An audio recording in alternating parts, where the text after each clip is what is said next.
Et si l'électricité avait été découverte des milliers d'années avant Thomas Edison? C'est une idée qui peut paraître complètement folle. Et pourtant, elle repose sur un objet bien réel, l'un des plus grands mystères archéologiques du XXe siècle, la fameuse pile de Bagdad. C'est un artefact qu'on retrouve souvent associé, à tort ou à raison, aux pyramides d'Égypte et à leurs propres énigmes énergétiques. Aujourd'hui, on va plonger ensemble dans cette histoire fascinante, à la croisée de la science, de l'histoire et du mythe. Imaginez la scène. Nous sommes en 1938. Dans les réserves poussiéreuses du musée de Bagdad, un archéologue allemand du nom de Wilhelm König fait une découverte pour le moins étrange. Il met la main sur un petit vase en terre cuite, haut d'à peine 13 cm. À première vue, rien d'extraordinaire. Mais en y regardant de plus près, l'intérieur est très particulier. On y trouve un cylindre de cuivre et au centre de ce cylindre, une tige de fer. Le tout est scellé au sommet par une fine couche de bitume, une sorte d'asphalte naturel. König est intrigué. Ce n'est clairement pas un objet décoratif, ce n'est pas un bijou non plus. La disposition des éléments est trop spécifique, trop fonctionnelle, et c'est là qu'il a une intuition qui va bouleverser notre vision de l'histoire des technologies. Et si c'était une pile électrique primitive? L'idée est tellement anachronique qu'elle en est presque absurde. Mais des expériences menées par la suite vont lui donner raison. Quand on prend un dispositif similaire et qu'on y verse un liquide acide faible, comme du vinaigre, du jus de raisin ou même du jus de citron, quelque chose d'incroyable se produit. Une différence de potentiel électrique apparaît entre la tige de fer et le cylindre de cuivre. On mesure une tension de quelques volts, pas grand-chose, mais c'est indéniablement un courant électrique. Et là, c'est tout notre récit historique sur la découverte de l'électricité qui vacille. Car cet objet a été daté d'environ 200 ans avant notre ère. C'est plus de 2000 ans avant les travaux d'Alessandro Volta, de Benjamin Franklin ou de Thomas Edison, ceux que l'on considère comme les pères de l'électricité moderne. Pour bien comprendre à quel point cette découverte est déroutante, il faut se remettre dans le contexte de l'époque. Le vase a été trouvé sur le site de Koujut-Rabou, une ancienne colonie située près de Bagdad, en Irak actuel. À cette période, la région est sous la domination de l'empire parthe. Les Parthes étaient des artisans talentueux. Ils maîtrisaient la métallurgie, travaillaient le cuivre, le fer, l'argent, l'or, mais absolument rien, aucun texte, aucune gravure, ne suggère qu'ils connaissaient les principes de l'électricité. C'est une technologie qui, selon nos connaissances, est tout simplement impossible pour cette civilisation. Et pourtant, la pile fonctionne. Les répliques que l'on a construites le prouvent sans l'ombre d'un doute. D'ailleurs, ce n'est pas un cas isolé. Plusieurs exemplaires similaires ont été découverts dans la région, parfois même regroupés, ce qui suggère qu'il ne s'agit pas d'un accident ou de l'invention isolée d'un génie solitaire. Si ces objets existent, c'est qu'ils avaient une utilité. Mais laquelle ? C'est là que le mystère s'épaissit et que les hypothèses les plus folles commencent à fuser. L'hypothèse la plus populaire et la plus pragmatique est celle de la galvanoplastie. En clair, ces piles auraient servi à dorer des objets en métal par électrolyse. On aurait plongé un objet en cuivre dans une solution de sel d'or et le faible courant électrique généré par la pile aurait permis de déposer une fine couche d'or à la surface. C'est une technique qui demande très peu de courant et qui correspondrait bien au savoir-faire des artisans de l'époque. Certains bijoux ou statuettes retrouvées semblent d'ailleurs avoir été dorés avec une précision qui pourrait correspondre à ce procédé. Mais d'autres théories explorent des pistes plus mystiques. Imaginez par exemple des rituels religieux. Le prêtre tient une statue en métal, connectée à l'une de ces piles. Le fidèle s'approche, touche la divinité et ressent un léger choc électrique, une sorte de picotement étrange. Pour quelqu'un qui ignore tout de l'électricité, cette sensation ne peut être qu'une manifestation divine, une bénédiction, la preuve que les dieux sont présents. C'est une idée séduisante, car elle mélange science et croyance. D'autres encore évoquent des usages médicaux, une sorte d'électrothérapie avant l'heure pour soulager des douleurs, ou même des pratiques liées à la magie et à l'illusionnisme pour impressionner le public. Bien sûr, il y a aussi les sceptiques. Des chercheurs plus prudents pensent que toute cette histoire est une surinterprétation moderne. Pour eux, il ne s'agirait que de simples récipients destinés à stocker des rouleaux de papyrus ou de parchemins sacrés.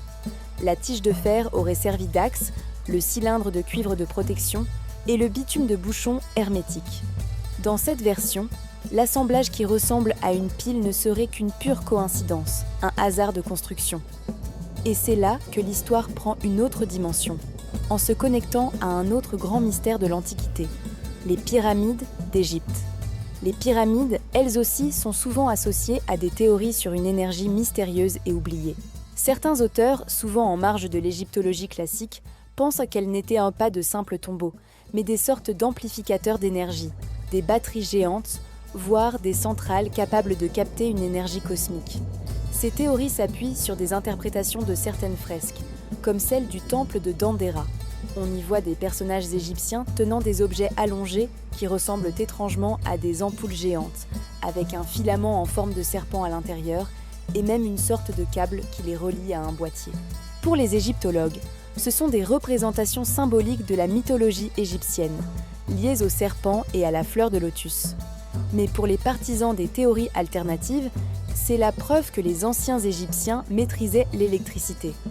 Le lien entre la pile de Bagdad et ses hiéroglyphes est tentant.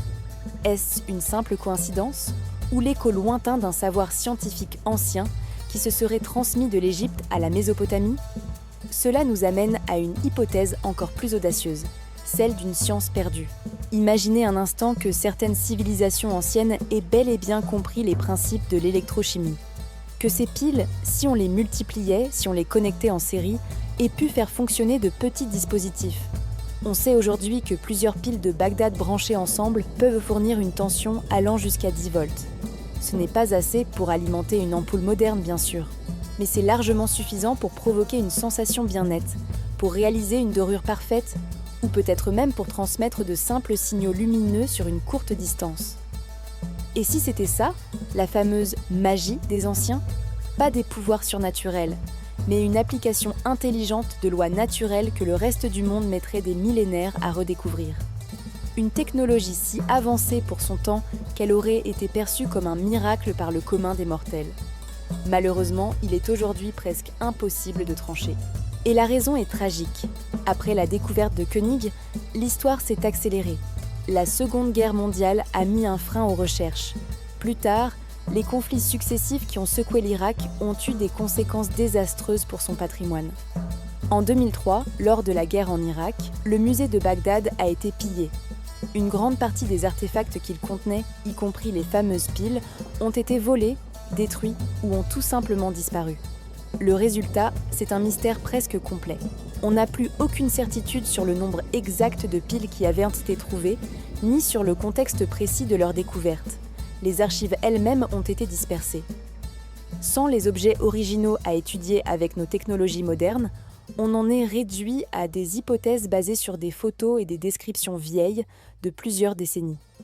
Face à ce vide, certains n'hésitent pas à parler d'une dissimulation volontaire. L'idée que des civilisations anciennes possédaient une technologie aussi avancée serait trop dérangeante pour notre vision linéaire du progrès. On aurait préféré effacer ces connaissances, les reléguer au rang de curiosité sans importance. C'est une théorie du complot, bien sûr, mais elle illustre à quel point la pile de Bagdad fascine et dérange. En conclusion, que faut-il retenir de toute cette histoire?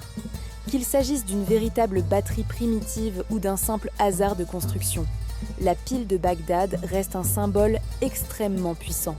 Le symbole d'un savoir peut-être oublié, d'une porte entr'ouverte sur un passé bien plus complexe et ingénieux qu'on ne l'imagine. Elle incarne cette curiosité humaine universelle, cette envie de comprendre et de maîtriser les forces de la nature. Elle est un pont fascinant entre la magie et la science. L'histoire officielle nous dit que l'ère de l'électricité a commencé au XVIIIe siècle. Mais la pile de Bagdad nous murmure à l'oreille une autre possibilité. Et si nos lointains ancêtres, il y a plus de 2000 ans, avaient déjà allumé la toute première étincelle? Voilà pour ce voyage dans le temps et la science. J'adorerais savoir ce que vous en pensez. Alors, dites-moi en commentaire, pour vous, la pile de Bagdad, c'est un mythe surinterprété ou une véritable technologie oubliée? Votre avis m'intéresse énormément. Si ce genre d'histoire qui mêle mystère, science et archéologie vous plaît, n'oubliez pas de vous abonner pour ne pas rater les prochaines explorations. Merci d'avoir regardé et à très bientôt